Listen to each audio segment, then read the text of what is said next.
குள்ளா போட்டுட்டு கையில் கட்டிட்டு போயிட்டு கஞ்சி குடிச்சிட்டாருன்னா அதனால் ஜெயின் கோயிலுக்கு போகலாம், எல்லாமே நல்லது. அதே மாதிரி விநாயகர் சதுர்த்தி விழாவுக்கு வரணும், தைப்பூசத்துக்கு வரணும். புரட்சி தலைவி அம்மா அவர்களே அம்மான்னு எல்லாரும் சொல்லுவாங்க. அதனால் இவர் வந்து தன்னை அப்பான்னு சொல்லிக்கிட்டாரு. அப்பான்னு என்ன கூப்பிடுறாங்க அப்படின்னு சொல்கிறது யார் கூப்பிடுறாங்க? உதயநிதி ஸ்டாலின் கூப்பிடுறாரா? அக்கா கனிமொழி இருக்காங்களே, அவங்களே கூட தேர்தல் நேரத்தில் வந்தீங்கன்னா தமிழ்நாடு மக்கள் எல்லாமே அப்பா அப்பான்னு கூப்பிடுறாங்க. ஸ்டாலின் அவர்கள் புளியை பார்த்து பூனை சூடு போட்டுக்குச்சின்னு வருது கிராமத்தில் சொல்கிற மாதிரி. ஏன்னா அந்த மாதிரி பழமொழி கூட வந்து நம்மளுடைய முத்துவேலர் கருணாநிதி ஸ்டாலின் சொல்ல மாட்டார். ஏன்னா மதில் மேலே பூனைக்கு பதிலாக பூனை மேலே மதில்னு சொன்னார். யானை வரும் பின்னே மணி யோசை வரும் முன்னேன்னா யானை வரும் முன்னே மணி, அப்படியெல்லாம் அவர் வந்து சொல்கிறவர் தான். அவர் திடீர்னு இப்போ அப்பான்னு சொல்லி ஒரு பிராண்டடாக உருவாக்குறாரு. எப்படின்னா அம்மான்னு சொல்கிறாங்க இல்லையா, புரட்சி தலைவி அம்மா அவர்களே அம்மான்னு எல்லாரும் சொல்லுவாங்க. அதனால் இவர் வந்து தன்னை அப்பான்னு சொல்லிக்கிட்டாரு, இப்படி ஒரு பிராண்டடை உருவாக்குறாரு. இப்போ மத்திய பிரதேசனுடைய முன்னாள் முதலமைச்சரை மாமான்னு எல்லாரும் கூப்பிடுவாங்க, சகோதரிகள்லாம். காரணம் என்னென்னா அவங்க வீட்டினுடைய சொந்த சகோதரர் மாதிரி அவரை நினைக்கிறாங்க. ஆனால் இங்கே இவ்வளோ மோசமான பாலியல் வழக்கு நடக்குது, கள்ளச்சாராய மரணம் நடக்குது, லாக்அப் டெத்து நடக்குது, தினம் தினம் சட்டம் ஒழுங்கு கெட்டு போயிருக்கு, ரொம்ப கூலிப்படையினுடைய ஆட்டம் அதிகமாக இருக்குது. தமிழ்நாட்டில் சட்டம் ஒழுங்கு இருக்கிறதாவே தெரியல. பெண்களுக்கு பாதுகாப்பு இல்லை, யாரும் நிம்மதியாக நடமாட முடியல. பேருந்து நிலையத்தில் பெண்களுக்கு உரிமை இல்லை.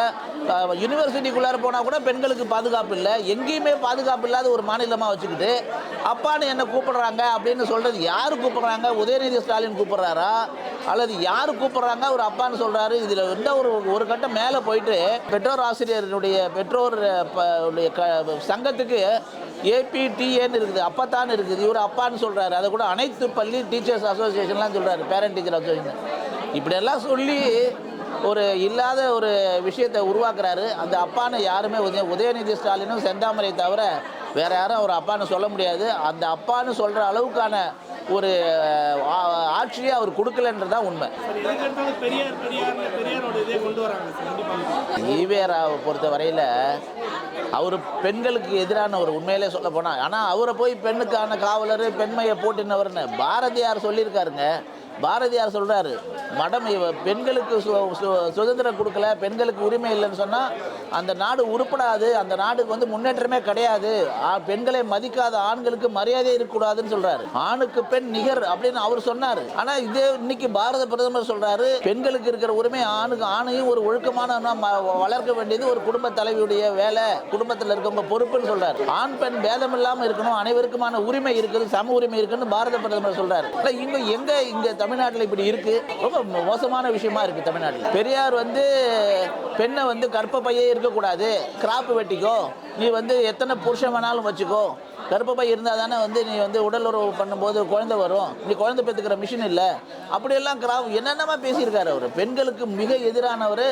அவர் 75 வயசில் ஒரு 25 வயசு பெண்ணை வந்து கல்யாணம் பண்ணிக்கிட்டு அது வந்து அவர் என்ன ஒரு பெண் உரிமையை பற்றி பேசினா அந்த பெண்ணுடைய வாழ்க்கையும் போச்சு இல்லை. இதில் இவர் என்ன பெண்ணை பற்றி பெண் உரிமை பேசுறதுக்கு ஈவேராவுக்கும் பெண் உரிமைக்கு சம்மந்தமே இல்லை. பெண் உரிமைக்கு எதிரானவர் ஈவேரா. ஆனால் அவர் வந்து இன்றைக்கி அதை பற்றி செல்லரிச்சு போன சித்தாந்தத்தை தூக்கி பிடிச்சிட்டு இருக்காரு நம்மளுடைய முத்துவேலர் கருணாநிதி ஸ்டாலின். அவர் வந்து இதை தேர்தல் நேரத்தில் சொல்லணும். இப்போ அக்கா கனிமொழி இருக்காங்களே, அவங்களே கூட தேர்தல் நேரத்தில் வந்தீங்கன்னா பெரியாருடைய கைத்தடி முகப்பாக வச்சுருப்பாங்க முகநூலெல்லாம், அதை தூக்கி போட்டுட்டு பனைமரம் இதெல்லாம் வைப்பாங்க. ஏன்னா அங்கே வந்து பெரியார் கைத்தடி வந்து தேர்தலில் ஓட்டு கிடைக்காதுன்னு அவங்களுக்கு தெரியும். அதனால் அப்போ மாற்றிடுவாங்க. அப்போ இப்போ எல்லாம் முடிச்சாச்சு, அதனால் கொஞ்ச நாளைக்கு இப்படி தான் பேசிகிட்டு இருப்பாங்க.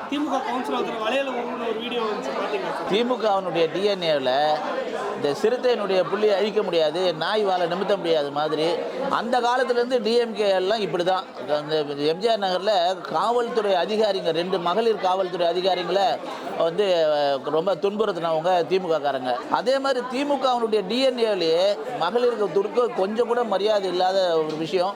அது நம்ம நிறைய பார்த்துருக்கோம். ஒரு திமுகவினுடைய நிர்வாகி ஒரு பெண்ணை எந்த அளவுக்கு அவமரியாதையாக அடித்தார் உழைச்சார் நம்ம பார்க்குறோம். எல்லா இடத்துலையுமே ஒரு பெண்ணுடைய சட்டமன்ற உறுப்பினருக்கு ஒரு அமைச்சர் வந்து மரியாதை கொடுக்க மாட்டாரு. ராணிப்பேட்டை மாவட்டத்தில் அவங்க எம்எல்ஏ மக்களால் தேர்ந்தெடுக்கப்பட்ட இவங்க தான் பெண்ணுக்கு கொடுக்குற இவங்க மரியாதை. இவங்களை பொறுத்த வரைக்கும் வந்து திமுக மாதிரி ஒரு பெண் இடத்துக்கான விரோதி யாருமே இல்லை தான் நான் சொல்லுவேன். இந்திய வந்து மும்மொழி கொள்கை வந்து பண்றாங்க, இந்தியை திணிக்கிறாங்கன்னு சொல்லிட்டு பொய் பிரச்சாரம் பண்றாங்க. அது எப்படி பார்க்க? ஹிந்தியை திணிக்கிறாங்கன்னு எங்கே இருக்குன்னு நம்ம கேட்குறோம். அது புதிய கல்விக் கொள்கையாக இருக்கட்டும், பிஎம்ஸ்ரீ ஸ்கூலாக இருக்கட்டும், அல்லது சமக்கர சிக்ஷாவாக இருக்கட்டும், எதுலேயுமே ஹிந்தி திணிப்புன்ற வார்த்தையே கிடையாது. ஏன்னா 2019-20 முன்னாடி அப்போ இருந்த எல்லா தேசிய கல்விக் கொள்கையிலையும் ஹிந்தியும் சமஸ்கிருதமும் 3வது மொழி கட்டாயம் இருந்தது. ஆனால் பாரத பிரதமர் மோடி வந்த பிறகு தான் 2020 3வது மொழியாக நீங்கள் விரும்புகிற ஏதாவது ஒரு மொழியை படிக்கலாம். அது மலையாளமாக இருக்கலாம், தெலுங்காக இருக்கலாம், கன்னடமாக இருக்கலாம், ஹிந்தியாக இருக்கலாம், சம்ஸ்கிருதமாக இருக்கலாம், போஜ்புரியாக இருக்கலாம், மைத்திலியா, ஏதாவது ஒரு மொழியை நீங்கள் படிக்கலாம். ஆனால் உங்கள் விருப்பம் அது. ஆனால் 3 மொழி 5வதுக்கு பிறகு 3வது மொழி ஒன்று படித்தா நல்லது. அது உங்களுடைய கற்றல் திறன் அதிகரிக்கும், உங்களுக்கு உங்களுடைய அறிவுத்திறன் அதிகரிக்கும்ன்றதுனால ஒரு ஏற்பாடு. அதை ஒத்துக்கிட்டாங்க இவங்க. அதை ஒத்துக்கிட்டு 2 வருஷம் கையெழுத்து போட்டுட்டு 2200 கோடி ரூபா பணமும் வாங்கிட்டு இப்போ நாங்கள் யோசனை தான் பண்ணுறோன்னு சொன்னோம். நாங்கள் அது ஹிந்தி அதை இப்படி சொல்லுவாங்க, ஆனால் ஹிந்தியை கொண்டு வருவாங்க, இப்படியெல்லாம் சொல்கிறாங்களே தவிர ஹிந்தி திணிப்புன்ற வார்த்தையே தப்பு. ஹிந்தின்ற வார்த்தை அந்த தேசிய கல்வியில் எங்கேயுமே இல்லை. அவங்க பசங்க எல்லாமே ஹிந்தி படிக்கிறாங்க. நம்ம அன்பில் மகேஷ் பொய்யாமொழியுடைய பையன் இருக்கான்ல, அவனை கேட்குறாங்க. அவன் சொல்ல, நான் ஃப்ரெஞ்சு படிக்கிறேன், நான் தமிழ் படிக்கலைன்றான் அவன். ஆனால் அன்பில் மகேஷ் பொய்யாமொழியுடைய பையனுக்கு இருக்கிற உரிமை ஏழை குழந்தைக்கு, ஒரு ஆட்டோ டிரைவருடைய குழந்தைக்கு விரும்புகிற மொழியை படிக்கிறது உரிமை இருக்கா இல்லையா? சபரீசனுடைய குழந்தையோ அல்லது செந்தாமரை நடத்துகிற பள்ளியில் படிக்கிற குழந்தைங்களுக்கு 1 லட்சம் ரூபா ஃபீஸ் கொடுத்துட்டு அங்கே போனால் மும்மொழி இருக்குது, அங்கே ஹிந்தி இருக்குது, அங்கே சம்ஸ்கிருதம் இருக்குது. ஆனால் சாதாரண ஏழை குழந்தை, விவசாயியுடைய குழந்தை, ஆட்டோ ஓட்டுறவன், தொழிலாளி, அவனுடைய குழந்தைக்கு இன்னொரு மொழி கற்றுக்கிற உரிமையை இந்த அரசாங்கம் எப்படி தடுக்க முடியும்? அந்த உரிமையை முத்துவேலர் கருணாநிதி ஸ்டாலின் அரசாங்கத்துக்கு யார் கொடுத்தாங்க? சாதாரண பிஎம்ஸ்ரீ ஸ்கூலில் ஆரம்பிக்கும் பொழுது அது தொழில்நுட்பம், கம்ப்யூட்டர் தொழில்நுட்பம், அதற்கான ஆசிரியர்கள், அதற்கான டெக்னாலஜி, எக்யூப்மெண்ட்ஸ் வாங்குறதுக்கு தான் அந்த பணம். அதே மாதிரி தரமான பள்ளிக்கடம் கட்டடம் கட்டுறதுக்கு, ஆசிரியர்கள் நியமனம் பண்ணுறதுக்கு அந்த பணம். இது எதுவுமே செய்யாமல் எனக்கு பணம் கொடுக்கல, எல்லாம் பணம் கொடுக்கலன்னு சொல்கிறது சும்மா காற்றுல கம்பு சுற்றுறாரு முத்துவேலர் கருணாநிதி ஸ்டாலின். தொகுதி வரையறையை பொறுத்து ஒரு பொது அனைத்து கட்சி கூட்டம், அதை எப்படி பார்க்குறீங்க? வருமுன் காப்போம்னு சொல்கிறாரு முத்துவேலர் கருணாநிதி ஸ்டாலின். ஏதாவது இந்த ஒரு திரைப்படத்தில் நாகேஷ் மணமேடையில் உட்காந்து அழுவார்.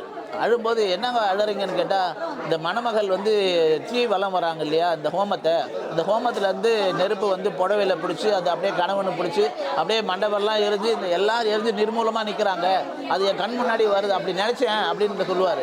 அந்த மாதிரி கற்பனை உலகத்தில் வாழறாரு நம்ம முத்துவேலர் கருணாநிதி ஸ்டாலின். உண்மையாக சொல்ல போனால் இப்படி ஒரு விஷயம் இருக்குதுன்னு யாருமே இது வரைக்கும் சொல்லலை. அதுக்கான கமிட்டி போடல, பாராளுமன்ற கூட்டுக்குழு வைக்கல, அதுக்கு ஒரு கமிட்டி, ஒரு சேர்மன் போடணும். 2வது, இந்த வரையறை பண்ணுறதெல்லாம் எந்த எம்எல்ஏவோ மந்திரியோ யாரும் நினச்சா முடியாது. அதுக்கு அரசியல் கலப்பு இல்லாத அதிகாரிகளை கொண்ட குழு வைப்பாங்க. அந்த குழு தேர்தல் ஆணையத்தினால நடத்தப்படும். அவங்க முடிவு செய்வாங்க. அது எதன் அடிப்படையில் முடிவு செய்வாங்க, அதெல்லாம் அவங்க தான் முடிவு பண்ணுவாங்க. அதுக்கு என்ன நாள் இருக்குது, இன்னும் அதுக்கான ஏற்பாடே இல்லை, அதுக்கான எந்த முகாந்திரமும் இல்லை, யாரும் சொல்லலை. யார் அவர்கிட்ட அதை சொன்னாங்க, அதுக்காக இவ்வளோ பெரிய ஒரு கூட்டம் போட்டு ஒரு ட்ராமா நடத்துகிறாருன்னு தெரியல. இது ஒரு ஏமாத்து வேலை. அது டைவர்ஷனை மாற்றுறது, அப்பப்போ அட்டென்ஷனை மாற்றுவாங்க. ஏதாவது பிரச்சனை நடக்கும்போது உடனே மொழி பிரச்சனை கொண்டு வராங்க. எப்பெல்லாம் தோல்வி நடக்குதோ அப்போல்லாம் உடனே ஹிந்தின்னுவாங்க, அப்போல்லாம் ஹிந்துக்களுக்கு எதிராக பேச ஆரம்பிப்பாங்க. ஏன்னா இதெல்லாம் ஓட்டு கிடைக்கும்னு அவங்க நம்புகிறாங்க. இது மடைமாட்டுக்கிற தந்திரம். அதெல்லாம் அந்த காலத்தில் நடந்திருக்கலாம், 65 நடந்திருக்கலாம். இப்போ 2025, இப்போல்லாம் அது நடக்காது. மக்கள் விழிப்புணர்வோடு இருக்காங்க சோஷியல் மீடியாவினால. விஜய் அவர்கள் இஃப்தார் நோன்பு விழாவில் கலந்துருக்காங்க. அவர் இஃப்தார் நோன்பு கலந்துக்கலாம், கிறிஸ்மஸுக்கு போய் கேக் வெட்டலாம், ஜெயின் கோயிலுக்கு போகலாம், எல்லாமே நல்லது. அதே மாதிரி விநாயகர் சதுர்த்தி விழாவுக்கு வரணும், தைப்பூசத்துக்கு வரணும், தீபாவளி பண்டிகைக்கு வாழ்த்து சொல்லணும், விநாயகர் சதுர்த்திக்கு வாழ்த்து சொல்லணும், இப்படி ஹிந்து பண்டிகைகளுக்கும் வாழ்த்து சொல்லணும், ஹிந்து பண்டிகைகளும் கலந்துக்கணும். அப்போ தான் அவர் மதசார்பற்ற ஒரு தன்மையை நடக்கிறது. இல்லைன்னு சொன்னால் அவரும் இந்த காங்கிரஸ் மாதிரி, திமுக மாதிரி சிறுபான்மையினரை தாஜா பண்ணுற ஒரு கீழ்த்தனமான அரசியலை தான் அவர் எடுக்கிறாருன்னு சொல்லணும். இதெல்லாம் ஃபேன்சி ட்ரெஸ் காம்படிஷன் மாதிரி இவர் ஒரு நாளைக்கு போயிட்டு ஒரு குல்லா போட்டுட்டு கையில் கட்டிட்டு போயிட்டு கஞ்சி குடிச்சிட்டாருன்னா அதனால் இஸ்லாமிய மக்களுக்கெல்லாம் எல்லாமே கிடைச்சிருமான்னா அது ஒன்றும் கிடையாது. இது ஒரு ட்ராமா. உண்மையால் தேசிய இஸ்லாமியர்கள் இந்த மாதிரி ட்ராமாலாம் நம்ப மாட்டாங்க. ஆனால் நான் ரொம்ப கொச்சைப்படுத்த விரும்பலை. அவருடைய உரிமை, அவர் எல்லா மத இதுக்கும் போகலாம்.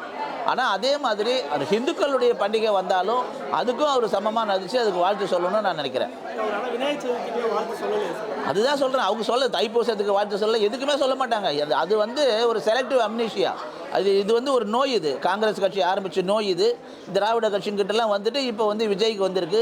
விஜயை பொறுத்த வரைக்கும் அவர் திமுகவினுடைய பி டீம் மாதிரி தான், திமுகவினுடைய ஒரு மாற்று சக்தியாக இருக்கார். ஒரு காலம் திமுகவே கூட அந்த எதிர்ப்பு ஓட்டு பிரியாமல் இருக்கிறதுக்காக விஜய் இறக்கி விட்டுருக்காங்களோன்ற மாதிரி நாங்கள் நினைக்கிறோம். என்ன சொல்கிறாங்க, அவங்க பி டீம் பாஜகவோட பி டீம் தான். நாங்கள் பாஜகவாக இருந்தால் அனைத்து மதத்தையும் சமமாக மதிப்போம், அனைத்து மதத்துக்கும் வாழ்த்து சொல்லுவோம், அனைத்து மத பண்டிகைகளையும் கலந்துப்போம். நாங்கள் தான் வந்து ஹிந்து, முஸ்லீம், கிறிஸ்துவ, ஜெயின், சீக்கு எல்லாரையும் சமமாக மதிக்கிறோம்.